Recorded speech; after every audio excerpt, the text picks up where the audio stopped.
Welcome back, baseball family. Right now, we're going to get you into an interview that we had with Mike Steele. And Mike Steele talked about a lot of things, but one of the things we focused the most on was player development from the insider's perspective that he has. Obviously, he gets caught in a rundown, and that was super fun as well. So, without further ado, Mike Steele.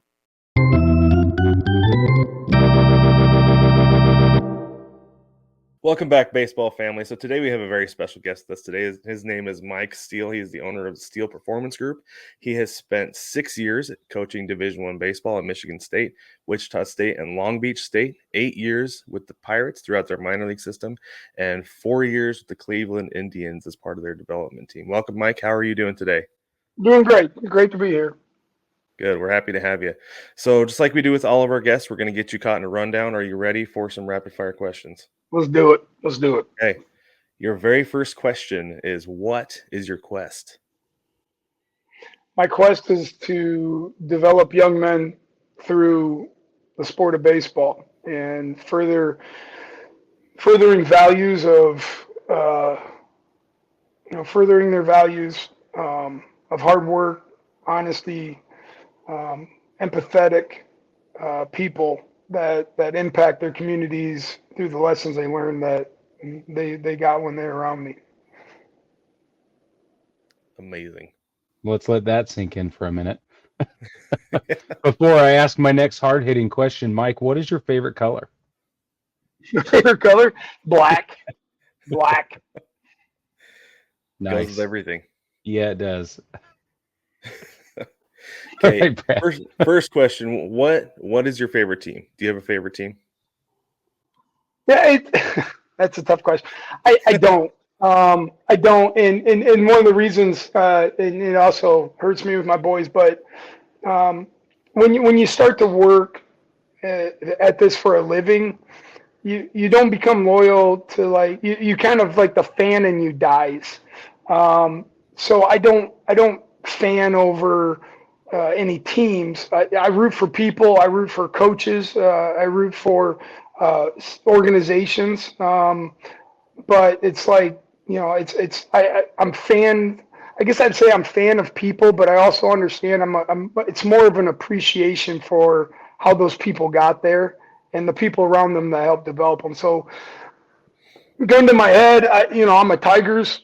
I grew up a Tigers fan from Michigan, and there's always a little warmness in my heart for that old English D. So we can go Tigers if I got to answer that. Okay, so the Tigers, if they were a beverage, what would they be? They're a beverage? It'd probably be like a giant, like, 40 ounce of something that's an adult beverage. I mean, just because you need it. There's nothing refreshing about it, So got to get through those hard times and cold winters, yeah, right? Just pain, just cheap pain is what it is. So bad life decisions. I know a lot about those. All right, Mike, if baseball were an ice cream flavor, what do you think it would be? Oh, it would be Superman. Yeah, it'd be a mixture of all different colors. Oh man. It would That's be my favorite ice cream. It would hit you deep in your soul. And it's good all year round, man. It doesn't matter if it's summer or winter or whatever. That's the best answer we've ever had, Brig. That is my absolute favorite ice cream. I love it is so much. Well, you made a big fan there, Mike. That's outstanding. That's awesome. Okay, I do have one more question though. And we've added this to this segment this year because I have to know, is Babe Ruth overly romanticized? Whew. I mean, I have such a, I was raised by a World War II grandfather, so I grew up on stories about those eras and that old time baseball. And man, those were men's men, and there was no recovery days. There was no masseuses or any of that stuff. And if they were, it wasn't for baseball related stuff. So, those guys, is he overly? I do not think so. I think he was one of those guys that, those once in a lifetime generational guys that came along, and that was his time. You throw the Jordans, the Babe Ruths, the Wayne Gretzky's, the guys like that, where it's just like they were bigger. Not only were they better than everybody else, but they were bigger than the sport themselves. And overly romantic. I don't know. I mean, it's like you start saying that, it's like, well, let's compare numbers and all that stuff. Well, I don't know. I mean, that guy. I don't think he's over romanticized. I think he's an icon, and I think he's a legend, right? Like you can't get away from that. Doesn't matter. I mean, it's I look at guys like that, and it's like those guys went and chopped wood and drank beer all off season, and then just get in there with they're swinging 38-ounce bats. They're just dropping bombs. I mean, nobody done that before him. I mean. So no, I don't think so. I appreciate that. Yeah, you're not wrong about the bats though. I always go back, like that's one thing that blows my mind. I remember in high school, this kid had this wood bat and he brought it. I was like, dude, this is like, he's like, it's a log, is what it is. Yeah, like, this is Babe Ruth's bat. It's a log.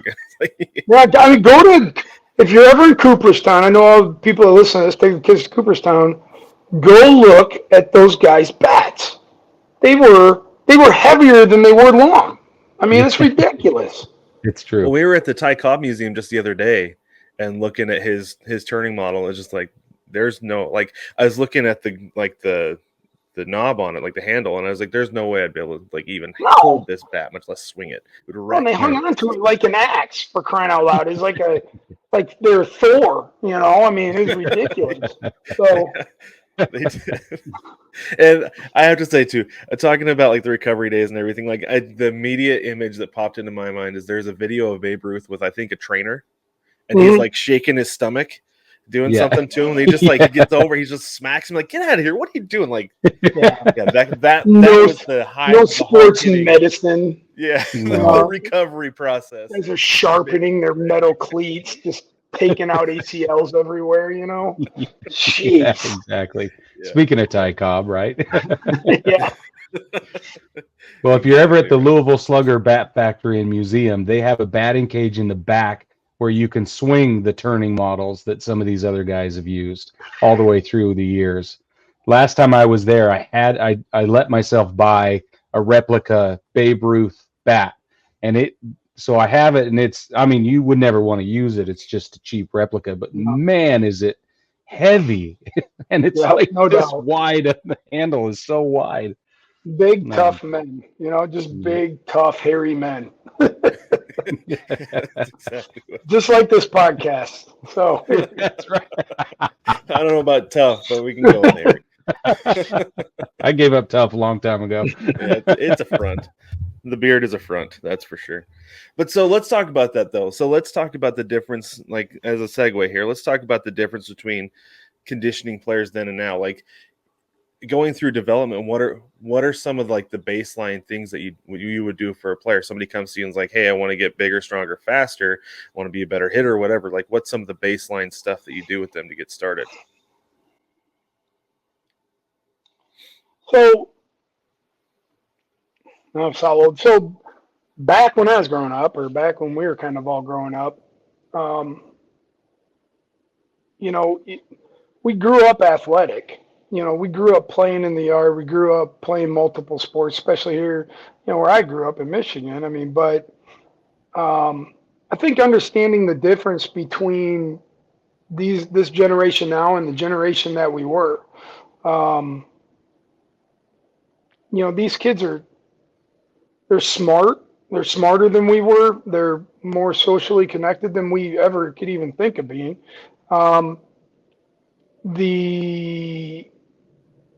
There's not a lot of free play. There's not a lot of unorganized play. So what you have is a bunch of robots. And then you also have a bunch of parents that are trying to buy baseball skills through buying mechanics. And the problem with that is that you create this false sense of excellence or success or a path of. So in understanding that, it's not going to change. So we have to like change our way of actually teaching them how to be athletic inside of what they're doing, like in these lessons and stuff. So this training, so the first thing I do is I just kind of, I work off a model of training, throwing, pitching. I don't know if I stole it or we worked on it together, but a guy named Ken Knutson who works for the Mets and we worked with the Indians together, it's kind of something we talked about. But in the training portion now, it's med balls, it's plyo balls, it's teaching them kinematic sequencing, which is just basically the hips, shoulders, elbow, hand. It's the things that they measure. And, a lot of this stuff we learned from the golf world and Greg Rose and TPI and all that stuff. But getting kids to understand how to move right, but also understand just how to go be athletic and move something heavy. So when you put them in a series of movements and make them do that every day, and then you're able to teach them how to get the body activated, teach them how to move fast. But then, you have to get to the arm and you have to get them to understand, we all grew up throwing whatever we get our hands on, really. Everything. I mean, wiffle balls, tennis balls, all that stuff. Didn't have the arm problems, didn't have all that stuff. Yeah, rocks, whatever, if you grew up a delinquent, I guess. So, but, if you think about it, we weren't allowed in the house, right? So we had to get outside and get after it. Mm-hmm. With these guys, you're going to have to train them because they're not going to do it. But you're also, while you're teaching them different positions and just how the arm works, how, without getting deep into it, but just simple scap load, getting to the back, external rotation into internal rotation, all that stuff, you can train that into them. But the more important thing is that they need to understand that we're not in a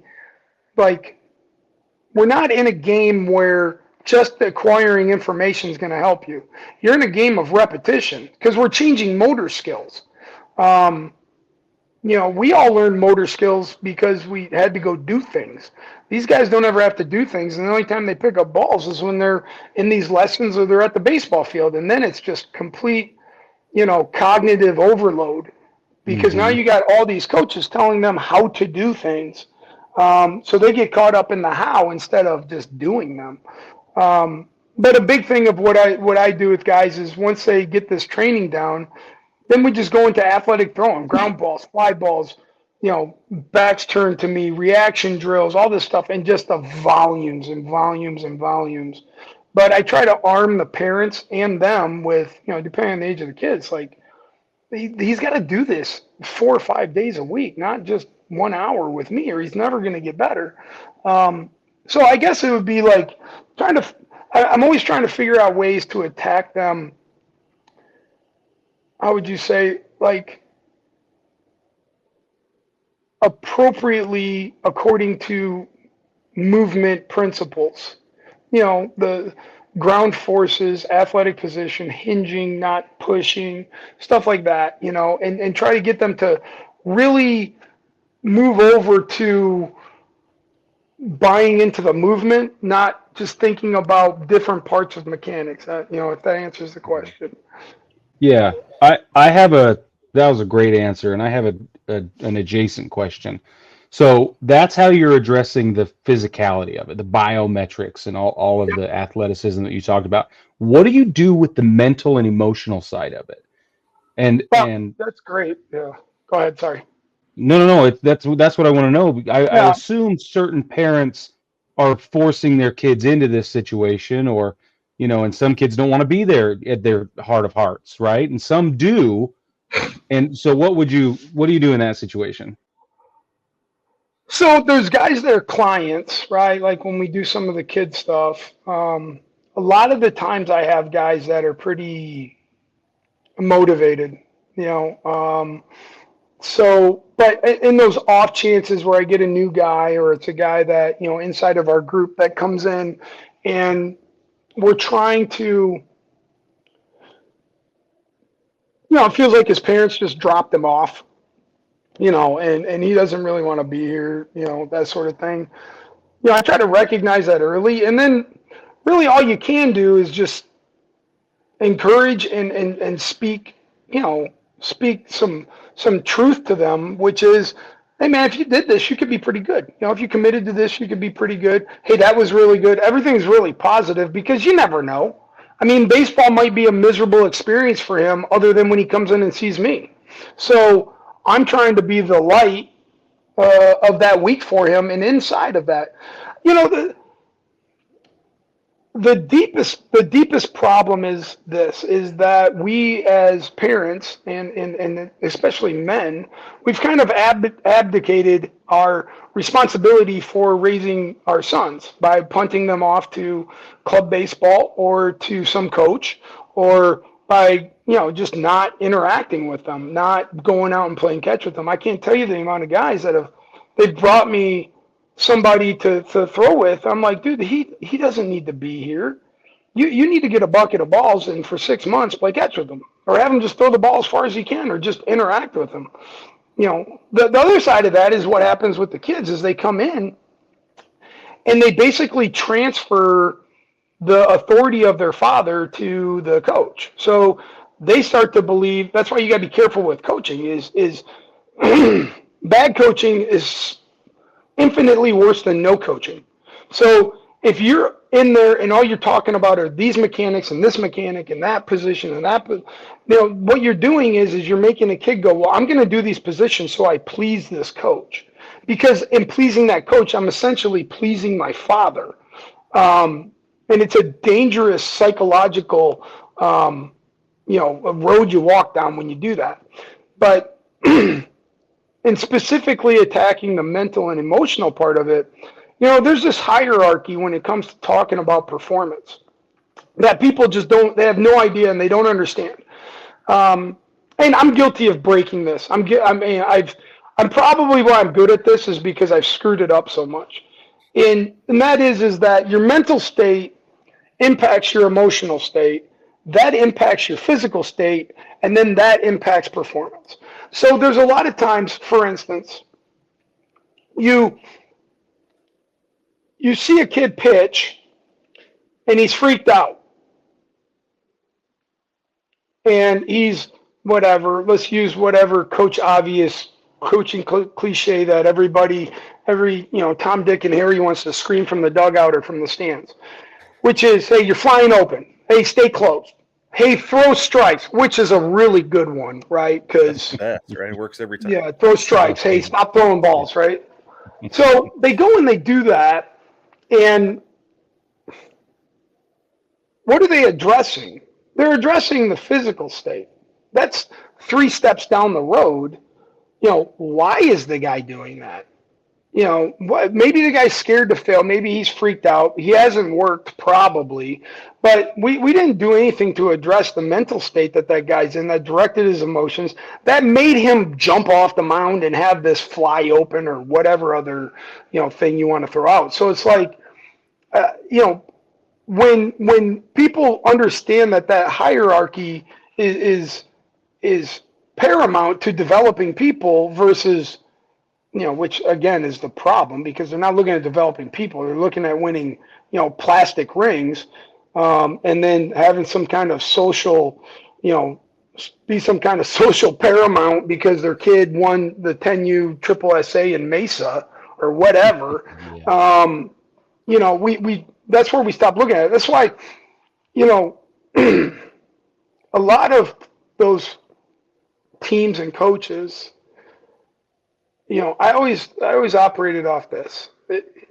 Your attitude and your concentration and effort. I stole it from, Coach Rod Olson a long time ago when I was with the Pirates, and Coach Olson coached football. He used to come in and do stuff with us. But your attitude, concentration, and effort, which is what? Well, they're in control of all 3 of those things.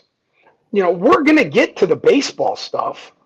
That's no problem. Like we're not going to hold people accountable for execution, but we need to hold young men accountable for the things that they control, right? They do good.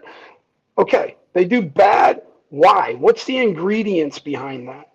I wasn't concentrating. I don't give a good enough effort during the week. I showed up with a poor attitude, or I had a poor attitude because of what happened. It's like those are the things that need to be addressed. And I sound like an old fogey, but it's like this is how we're just completely destroying an entire generation of young men through baseball.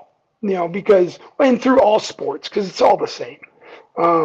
So I try to get them to control what they can control, but then I also got to talk to them about why is their mental state that way?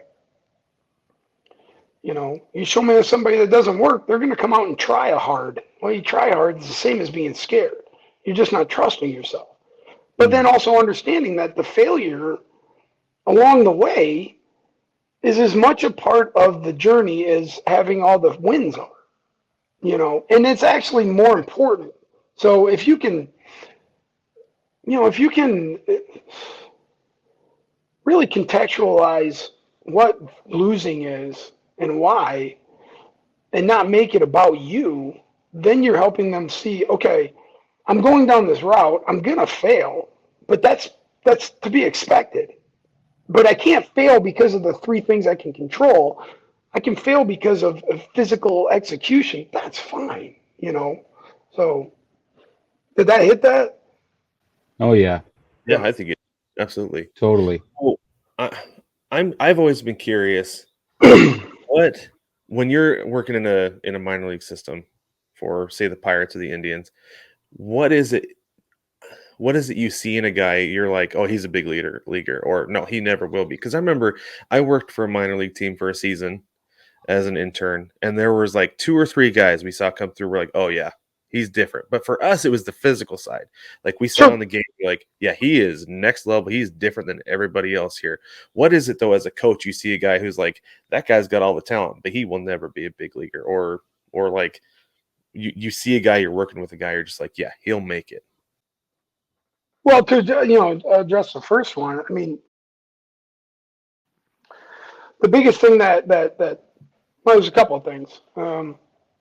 I'd say the biggest thing is immaturity inside of professionalism, and you define professionalism by being where you're supposed to be, when you're supposed to be there, doing what you're supposed to do to the best of your ability.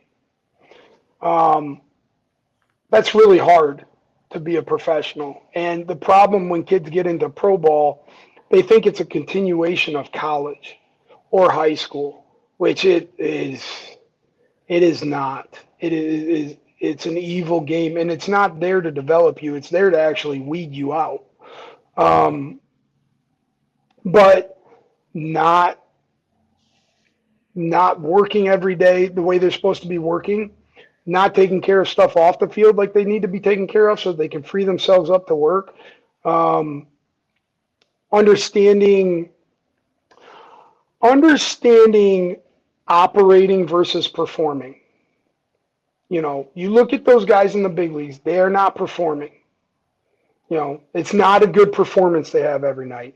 They are just operating. They are just doing what they do. They're, I think you said about the military, right? It's like you hear special forces talk. They just go, they're operators, right? Yeah. They're operators. What do? They just go do this. There's no thought about it. They're going to go out. They're going to just do their job, and that's what they do. And there's no high fives. There's no hanging their heads. There's just operate. And if the operation goes bad, they have an autopsy and they figure it out. And then they correct it. That's when you see guys in the big leagues, they operate.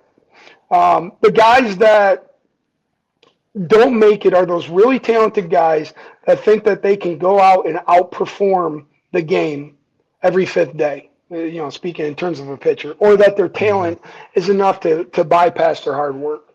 I was really fortunate. I got to coach Garrett Cole, in his first pro season. And yeah, he was different, but he also fell into that top 0.5% physically, where those guys, he's just going to the big leagues. But the thing that stood out about him was he did have all those other things. Mm-hmm. He did have that just complete, obsessive drive just to be good. at all times and in all things, you know. But I put another guy out there, another Pirates guy that ended up making it, Drew Maggi. So Drew Maggi made it to the big leagues after 12 years in the minor leagues. But Drew had that thing that first off, you got to kill the guy. You can't beat him. You're going to have to murder him to get him to lose. And then he worked as hard as anybody could work every single day. So in that case, it was like, was the game going to allow him enough time and allow him enough opportunity to make it? You know, the guys, for every ones of those guys, 95% of the guys like Drew Maggi don't make it. But now you look at Garrett Cole, the question with Garrett wasn't, are you going to go to the big leagues? It was always, how long are you going to be there and what role? Are you a broke down reliever that's just a first rounder that's going to relieve his year? Or are you going to be a Hall of Fame starter? That's the decision that Garrett had to make every day. But the biggest difference is all the stuff that I'm talking about, their attitudes, their concentrations, and their efforts every single day. There was no days off, and those guys were insatiable about coming to work every day. You know, the 6 hours before the game was more important than the game. You know, they just went out and played then. So, you're going to see a lot of guys. I think that's why you see so many arm injuries now. I think that's why the level of Major League Baseball is messy. It's ugly. It's sloppy. There's a lot of sloppy deliveries, arm actions, and pitchers in the big leagues because the teams are like having to rush guys up because they can't fill in. Then you pour in let's start rewarding guys for throwing 99, which I get it. I love velocity, but the big leagues it's not a sprint. That's 162 games, 33 starts every fifth day, man. You better be operating, not trying to go out and just blow Ched, And then everybody's like, oh, there's this arm, epidemic. It's like, well, what do you think's going to happen? They're bigger, stronger, faster. All they do is train to blow their brains out every day. And then they go and do it in front of 50,000 people on national TV, and you're wondering why their ACL's flying over or their UCL's flying over the dugout after 5 games. It's like, come on, can we be real? So, yeah, that's the answer to that. Yeah. That's great. Like, that's one thing we've talked about because there are so many different things that we're like, is it the uptick in the number of sliders guys are throwing? Are they throw them too hard? I've seen like where they have to grip the ball harder now because they don't get sticky stuff. All kinds of mechanical things. Like, do you think or I've even questioned like guys and their lack of or their particular off-season routine. Like, is there one or two things that you think we can point to that's led to where we're at now? I mean, the big uptick in like all this recovery stuff, which I'm huge on, but you can't. I mean, if I was going to give you $3 million, if you threw 100, what are you going to do? You're going to go 100 every time. Yeah. You're going to do everything you can to throw 100. Well, are you only going to do it inside of the window that they gave you? No, I want the $3 million. So I'm going to do everything I can. I'm going to train very risky in the off season. I'm going to do whatever I can just to make that 40-man and then make the 25-man. Try to get a shot in there just to make it the big leagues because that's what they're rewarding. And it's the market. It's the free market that we created. And I've coached in 2 eras. I feel old. I mean, when I was with the Pirates, it was very east-west, sinker, slider, throwing program, discipline, not extending it out, flat grounds, all this stuff. And then I go to the Indians, and it's biomechanics, it's plyo balls, it's motor skill patterning, arms patterning, velocity programs, pitch design, all that stuff. So I've gotten to learn both sides. One's bad, the other's bad. One's good, the other's good. I mean, there's no old school, new school. There's just, you got to be able to like understand that it's like the extremes, right? The extremes of anything is bad, So, do you got to teach good throwing program habits? Absolutely. Do you got to teach when to not throw? Absolutely. And then it's like, think of the culture, man. I had somebody call me the other day. I've been doing these recovery programs for kids that are like 13, 14 years old, because, these guys are starting to hit puberty and they're starting to get strong. And they're starting to have soreness and arm stuff that they didn't have. Plus, their bones are growing. So I got a call from a guy that's 12 years old, or a kid's dad is 12. He's 12-year-old. Threw 145 pitches in 2 days, and wants to know if I have any room in my recovery program. And I'm like, yeah, I do, but the recovery program doesn't just mean you get to throw in back-to-back days, as much as you want. But the guy goes, yeah, but we were in a bind. A bind for what? You were playing the freaking 12U tournament in Novi, Michigan. Yeah. There's no guns in your head. It's like, lose. And it's his own kid, and he's the coach. What are you doing? That was one thing, real quick. That was one thing that I appreciated this summer. That when I played 16-year-old summer ball, we played 16-year-old Babe Ruth, and we were playing in this tournament, and we went through everybody to get to the championship. And there were guys like, Coach, I can go short. I want to win. I can go short. He's like, no, you're not going to go short. He threw the center fielder out there who hadn't pitched since he was 9 years old and was just up there throwing junk all game, got run out of the stadium. And like the dude, he was a basketball player too. He even stepped off and threw a jump shot to second base in a pickoff attempt because he's out there just messing around. And Coach was like, you guys having fun? Everybody's like, yeah. And he's like, that's all that matters. We got here. Yeah. You proved that you can grit out, because we had to come back, make a couple big comebacks. That's why I didn't have any pitching. He's like, you've proven that you can grind out a win. He's like, let's go take that somewhere else now. You got second place in this tournament. Great job, fellas. Now go rest up. That's one thing I loved about a coach who I didn't love a whole lot about because of the way he treated us generally. But that was a really cool thing that has stuck with me forever. So my next question for you kind of calls back to the conversation we had earlier about, people needing to work hard maybe for the first time in their lives. I'm going to switch that question. How hard is it to teach guys that hard work might also mean very little work or small movements, or that recovery is part of your workload, and that means way less physical effort? Gearing it back a little. Well, I think as guys get a little bit older, if you think about this is what I saw last year. This is the first time I've ever done like training and lessons for a living. Kids that come see, they'd be in our groups, because we run groups of kids. They'd be in our groups October, November, December, January.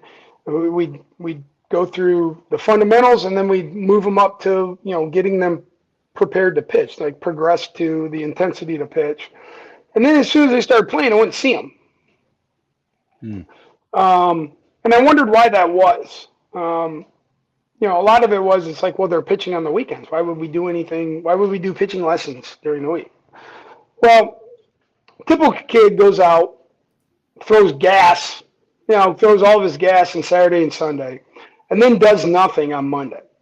They don't understand that is when all the everything's going to protect itself, right? Everything, there's a fuzz that starts to grow on the muscles, and you got to get that thing off.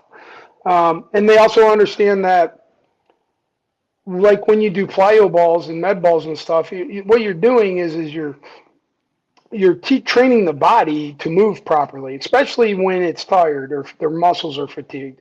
So your body will always default to the highest path of efficiency it can find. So you're trying to train that. Mm-hmm. So what they do is they wouldn't throw. Then they go out to practice on Tuesday. They're still really sore. So they'd throw around it, and they'd probably compromise their arm. They compromise their delivery or whatever their throwing patterns are. And then they'd kind of get through that practice. Wouldn't do anything on Wednesday because they're still, quote unquote, sore. And then they'd go on Thursday and probably throw a little bit more. And then they just go blow it out on the weekend again. So what you tend to see is now delivery integrity starts to just diminish. And when delivery integrity diminishes, the arm is compromised. So people want to understand arm pain, right? And this is how my arm hurts. So convincing them of that is dang near impossible. So the only way you can get it is you got to do exactly what we're doing, which is getting them in. Hey, look, this recovery session, I made it like $20 a kid. I cheap as all get out, just to show them, like, come in here. We're gonna stretch, condition, do our arm stuff, do our lower half stuff, condition some more, and get out of here. And to see the looks on their face, like my arm hasn't hurt all year, right? Because parents don't understand, and I don't know if they want to understand. They just want their kids' arm pain to go away. So it's like, everybody wants to go to heaven. Nobody wants to die. People are afraid to they don't want to do, they don't want to do what it takes, a lot of times, because they don't know what it takes, and it sounds like somebody's selling them something. But you can come see me and keep his arm healthy, or you can go to a PT or an orthopedic doctor, because that's where they're going to end up as soon as they get strong enough to put enough tension and stress on their arm, which I try to explain. It's like, I'd rather see me $20 a week than keep going back to the doctor, and God forbid you drop a $40,000 Tommy John or a $100,000 shoulder. So I don't know. I mean, I'm really working upstream against the culture, I guess you'd say. But with our team, it's like when you get guys that buy in and they have success because they can pitch a lot more, and if you can throw a lot more and pitch a lot more, you can practice a lot more, and if you do that, you get better. So the proof kind of is in the pudding. But convincing somebody, I think it takes a catastrophe for them to like come in and go, okay, I'm ready to do whatever, whatever it takes. So yeah. So I've had both my shoulders done. And I actually have had 2 back surgeries as well. And the fact is, I never learned about deload weeks, and nobody ever taught me proper mechanics. And I never, I was squatting almost 400 pounds in high school playing football, just because that was what I did. I was chasing the bigger numbers. A competition in the weight room every day. It's exactly what it was. And so I don't know if it's that different, our generation from this generation, except that, like what is it that different? Is it the same? Do kids just chase the numbers or competition I'm wondering to perform? If they chase the numbers, but also understand the importance of recovery better than we did. No, they don't. They don't care. They don't care. Not all, but they're driven by their need for affirmation from their parents, and their parents are in social circles that they get affirmation for how good their kid does on a baseball field. Yeah. So what's that going to lead the kid to do? They're going to go squat, and they're going to go throw hard, and then let's not let's call it what it is. It's like it's complete self-promotion and lack of discipline in delaying satisfaction. So I'm going to do whatever it takes. There's a couple facilities around here. They'll have kids do these velo tests, but they throw underweight balls, right? So it's like you'll see kids on there. This kid's like, and I've seen the kid's delivery. He's pitched against us, whatever. And all of a sudden I'll see in the offseason, like, he's throwing 95. Like, this kid was 84 against us last spring, and he hasn't really grown that much. And then, they don't show where the ball's going. They don't show it close enough up. But then all of a sudden they'll show the radar gun. It's 95. Well, I come to find out that they're throwing 3.5-ounce balls. Well, why are they doing that? Because it sells. It sells.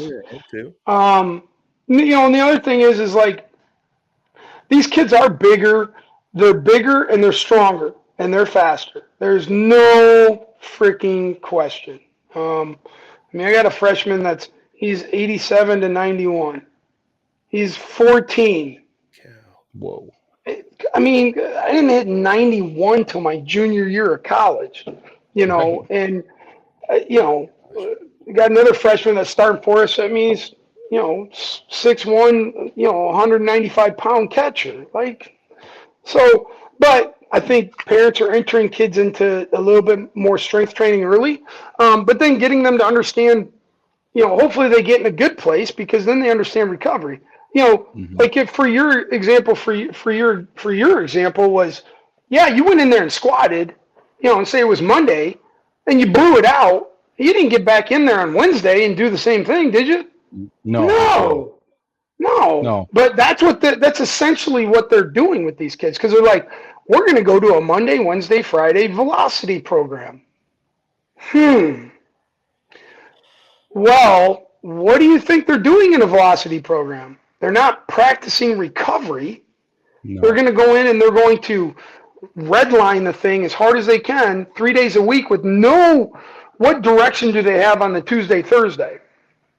And then that's the thing. Like when we did velocity in pro ball, we brought guys out for 3 weeks and we monitored and measured and tracked all their velocities, not just in their throwing, but we built the week up so that by Friday we could have them at max effort. So we could push the envelope and have them push it as hard as they could. But we spent 6 days of monitoring them. And I'm talking percentages of plyo ball throws with this color, this color, this color, saying, dude, you need to be here. You need to be at 36 miles an hour here. Okay. Too hard, too lost. So that we measured exactly what it should be. So we knew we hit all those percentages. So by the time we hit the Friday, it's like, dude, you're in the clear. Let's go. And then an extensive recovery session on Saturday, and like, so I know from a fact, like how you actually do velocity in a safe, professional way where it's like, no. That's not what they're doing out here. And the other thing is this, it's like, that sells. That's the problem. Because if you go from doing nothing to doing something, you're going to, something physical, you're going to get stronger. You're going to throw harder. It's the same. I could have guys come and dig a hole an hour, 3 times a week, and they're going to throw harder because they're just stronger. But so there's just a bad, gross, sickening market that nobody's saying anything about. It's like, the sticky stuff in the big leagues. Everybody else was doing it. Nobody's going to rat on anybody because my guy's doing it, so I'm not going to say about their guy. Everybody's doing that, and they're just trying to make money. And who suffers? The kids, Yeah. Yeah. Well, because we watch, we idolize these guys, right? Right. And they're heroes, they're examples, they're projections of what we want our futures to be, whatever it is. And of course we want to be doing that right now. Right. No question. But here's the problem too. It's like a complete and utter, and I love parents. I mean, they're doing the best they can. But I think, if your kid got cancer, your kid had some kind of problem, you're going to do a little bit more research than just go to this place that has cool colors and a sweet logo. Or Johnny went there, right? So it's like, I always use like Garrett Cole for this. Since Garrett Cole, since I coached him, I have not coached another player that could ever do anything to be as good as him. Right? And I've worked with Bieber, Clevenger, Charlie Morton, all these guys, Jameson Talion, all these guys. He's just better than you. There's nothing you can do. You can't try to be like him. Wait, you're going to try to be like Michael Jordan, right? Well, if I just practice my jump shot and do some exercises and stuff, there's nothing you can do. There's no amount of time. Genetics matter. I'm sorry. He won the lottery. You didn't. So all these parents think that they're this program or that program or this coach and this stuff away from their kid being on the path to being that. You're not. You're just not. And I think when parents start to understand that, the more important thing is what kind of kid am I raising? What kind of man is this kid gonna be? What kind of boyfriend will he be? What kind of brother? What kind of husband? What kind of father is this kid gonna be? And then let's use all these things to help build that versus they're not even going Division I. Yeah. It's 4%. What are we talking about? And if they did, that's the last time in their life they're going to be top 4% of anything. Yeah. But pretty good chance he's going to get married. Pretty good chance he's going to have kids. Pretty good chance he's going to need to work for somebody. You see, this is where I just always get like, you know, parents want to talk to me about their kid and the development plan he's on, and that's my job. I'll do it.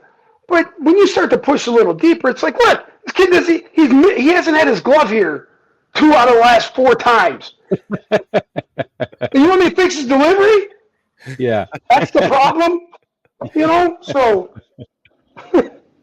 So what you're saying is there needs to be more of an emphasis on getting kids to be the best they can be, well-rounded as a person, not just trying to be Garrett Cole, right? I think, yeah, absolutely.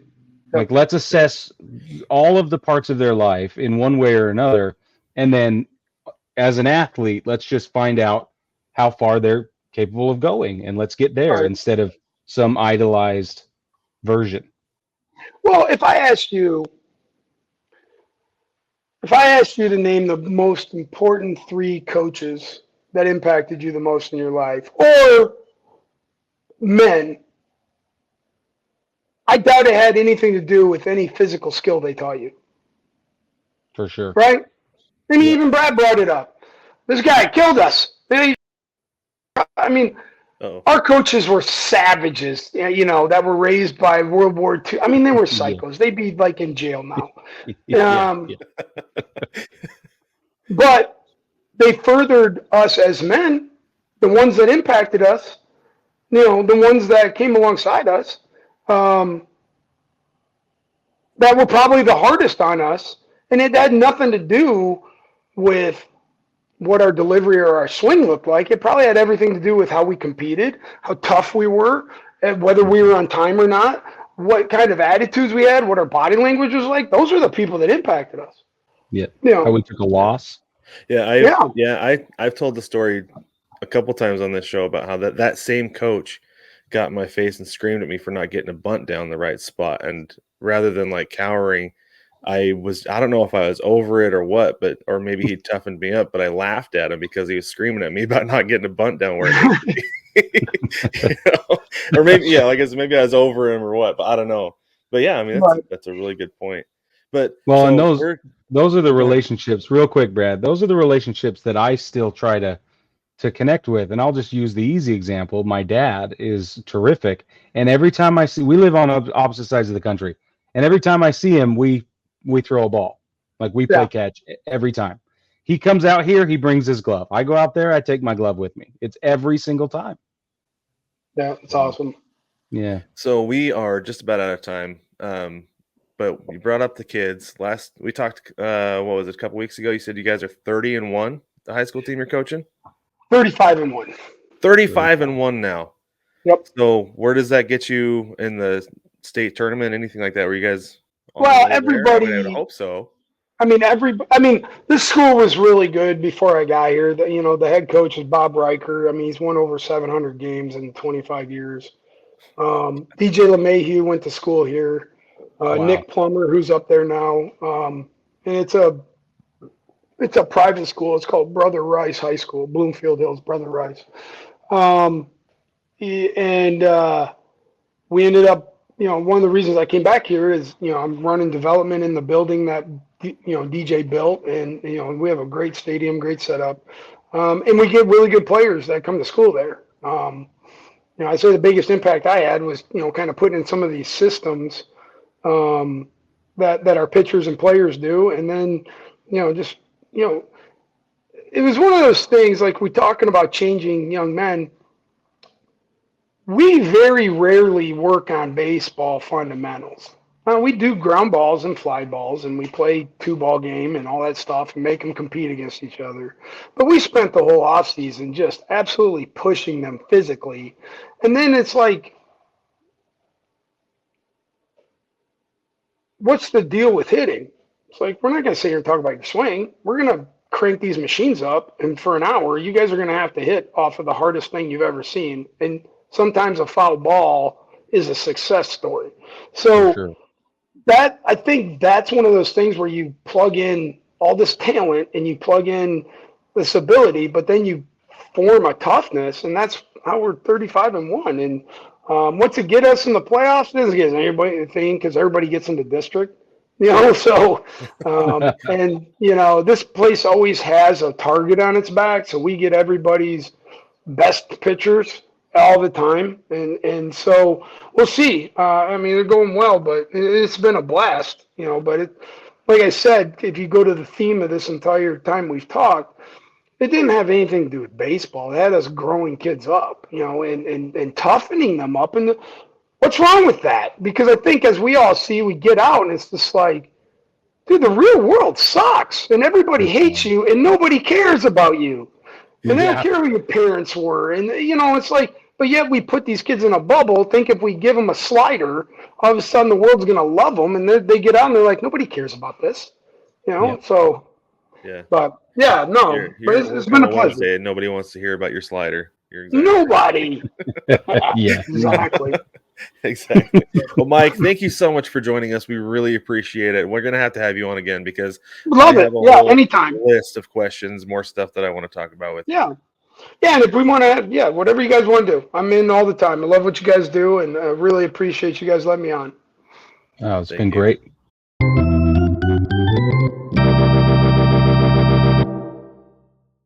Well, baseball family, we sure hope you loved that interview because we loved doing it. We loved talking to Mike. That was fantastic. And going back and listening to it too, putting it together, I had just as much fun listening as I did talking to him the first time. I can't wait to have him on and talk to him again. Yeah. But while you're here, don't forget to support us on all the places, like, subscribe, rate, and review wherever you can, especially YouTube. That's the place that helps us the most. And while you're on the interwebs, head over to ChinookSeedery.com and use code BTPOD at checkout to save 10%. Support the show, support your mouth with the best seeds ever. We're not just saying it, it's true. The baseball family, with that, we will catch you next week.